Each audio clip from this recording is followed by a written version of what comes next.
this tutorial, we're going to take a look at how to draw a person lying down. There's going to be some foreshortening going on here. First thing you're going to want to do is determine where the head and feet are and draw a line from the head to the feet.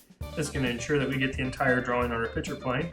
The next thing you're going to do is take a look at where the shoulders and waist are and draw a line for each one of those. That will help us start to figure out where our figure is in space. Then from there, we're going to draw a stick figure. We're going to indicate the bones and the joints with the stick figure. We're also going to draw shapes for the hands and the feet. So now we've got a direction of where we want to go. Let's go ahead and get started. First thing I'm going to do is determine a line from the head to the feet, and some of these lines are going to be kind of light. And I'm going to go ahead and start drawing some of that stick figure there. It's very light here, but I am determining where the legs are going to be. And just draw some light shapes for the feet there at the bottom. Now I'm going to bring an arm out and bring an arm out to the left and an arm out to the right. And now I'm going to start structuring things a little bit. And the more confident you get with where the different body parts are located, the darker you can get with your lines. I always start out real light, sketchy, and then as my drawing develops, I get a little bit more deliberate with things. You'll also notice that there is some foreshortening going on in here. Foreshortening is something that happens with the human figure when it's placed in perspective. So the objects that are closer to the viewer, in this case the feet, are going to be proportionally a lot larger than the objects that are further away, like the head and the arms. So at this point in the drawing, you might notice that the arms are pretty short and the legs are, well, pretty big. And that's purposeful because it's going to help create the illusion of space that we're after here in this drawing. And now I'm going to kind of evaluate where I am here, and I'm going to decide that the head and the arms need to be brought down just a little bit lower. That foreshortening can throw you off a little bit, so you have to just really pay attention to your photo reference. I am using a photo reference for this drawing. I suggest you do the same thing, or better yet, have somebody sit for you. If you get somebody to sit still long enough, you can draw them. It's always better to draw from life than to draw from a photograph, but a lot of times that's just not practical. So a photograph will suffice here. And you notice that I'm making a lot of lines when I'm drawing this. I'm not just trying to rely on one line and hoping that one line is the right line that I need. You have a better chance of winning the lottery if you buy more than one ticket. We have a better chance of finding the right line if you draw several of them, and we can become more confident with our line as the drawing progresses because we're becoming more accurate.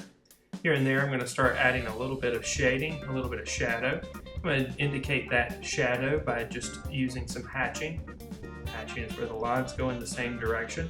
I'm going to add some cross hatching as well, and that's simply where the lines cross over each other. Now, since our figure is lying down, we need to have something for them to be lying on. In this case, the model is lying on a couch. It's important to add that as well. Your model might be laying down in a field of grass or against a tree. Make sure you include that as well in your drawing. It's also a good idea to stay loose. What I mean by that is hold the pencil loosely in your hand. Don't grip it too tightly. And try to draw from your shoulder instead of your wrist. If you draw from your shoulder, you actually have more control than if you draw from your wrist.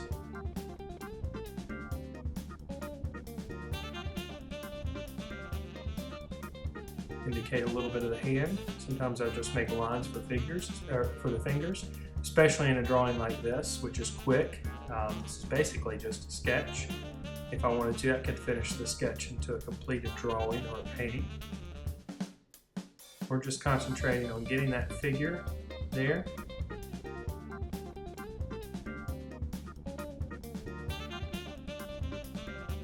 There should be a little bit of shading or shadow underneath the figure as well. That'll prevent our figure looking like it's floating in space.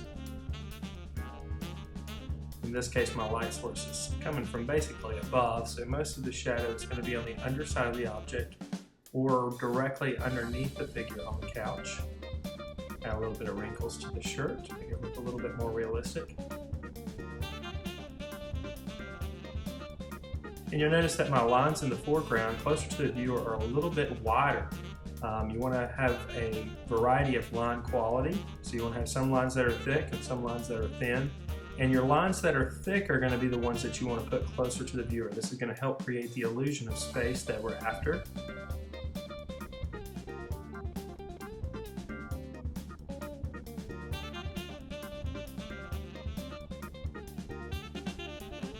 Continue to enhance some of the wrinkles in the pants here.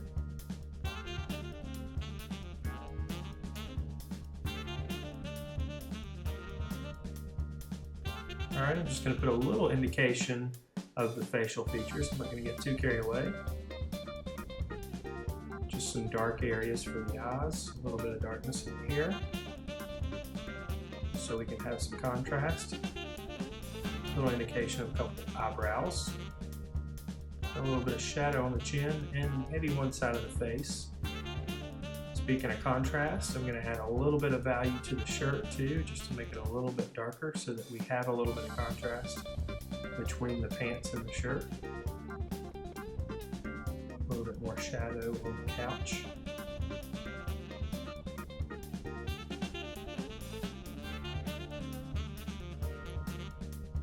And now we'll just darken up the shirt just a bit, just to create the contrast.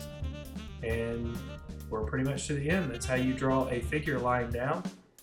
Just remember that figures come in all different shapes and sizes and can be in all kinds of different positions. So make sure you look at your subject when you draw a figure.